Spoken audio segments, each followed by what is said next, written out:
GT650 இந்த வண்டி பார்த்தீங்கன்னா கம்ப்ளைண்ட்டு கஸ்டமர் ப்ரோ ஃப்ரண்ட் பிரேக்குமே சுத்தமாக பிடிக்கல ப்ரோ, அண்ட் பேக் பிரேக்குமே இஷ்யூ இருக்குன்னாரு. ஃப்ரண்ட் பிரேக் பார்த்தா அவங்களே தெரியும். ஸோ ப்ரெஸ் பண்ணால் அப்படியே ஃப்ரீயாக உள்ளே போகுது. ஸோ மாஸ் சிலிண்டர் கிட்ட தான் ப்ரோ மாற்றணும் அப்படின்னு சொல்லிட்டேன். சரி ஓகே ப்ரோ மாற்றிடலாம் ப்ரோன்னு சொல்லிட்டாரு. அப்புறம் பேக் வீல் என்னென்னு பார்த்தா ரியர் வீல் பிளேட்டில் வந்து மைனூட்டாக ஒரு பெண்டு இருக்குது. சரி ஓகேன்னு சொல்லிட்டு ரிமூவ் பண்ணி பார்த்து செக் பண்ணியாச்சு. இந்த வாட்டி செக் பண்ணிக்கலாம்னு சொல்லி செக் பண்ணி பார்த்தா ரியர் பிளேட்டில் வந்து ஒரு பெண்டு இருந்துச்சு. கஸ்டமர்கிட்ட கேட்டால் ப்ரோ கம்ப்ளீட்டாக மாற்றிருங்கன்ட்டாரு. அப்புறம் எல்லாமே செட்டாக வாங்கிட்டு வந்தாச்சு. ஃப்ரண்ட்டு மாஸ் சிலிண்டர் கிட்டு, ரியர் டிஸ்க் பிளேட்டு எல்லாம் கம்பெனி ஒரிஜினல் ஜென்வன் ஸ்பெர்ஸே வாங்கிட்டு வந்தாச்சு. அப்புறம் வந்து ABS பிளேட்டு, ஸோ எல்லாமே வாங்கிட்டு வந்து ஃபிக்ஸ் பண்ணியாச்சு ரியர் டிஸ்க் பிளேட்டை.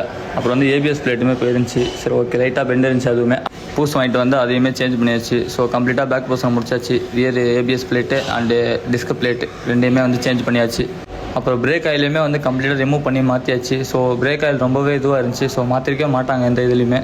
ஸோ அதையுமே வந்து கம்ப்ளீட்டாக பழைய பிரேக் ஆயிலாம் எடுத்துகிட்டு புது பிரேக் ஆயில் ஊற்றிட்டு கம்ப்ளீட்டாக ஒரு சர்வீஸ் பண்ணி கொடுத்தாச்சு. அப்புறம் ஃப்ரண்ட் மாஸ் சிலிண்டர் கிட்ட போயிருந்துச்சுன்னு சொன்னல, ஸோ அதுவுமே வந்து பூசு போட்டாச்சு. பிரேக் ஆயிலாம் ஊற்றிட்டு இதையுமே ஃப்ரண்ட் போர்ஷனுமே கம்ப்ளீட்டாக முடிச்சாச்சு. ஸோ இந்த மாதிரி ஒர்க்லாம் நம்ம பண்ணுறோம். புல்லட் வச்சிருக்கோம், உங்கள் ஃப்ரெண்டுக்கு ஷேர் பண்ணுங்கள், நம்ம ஐடியா ஃபாலோ பண்ணுங்கள். Keep supporting Umar motor garage.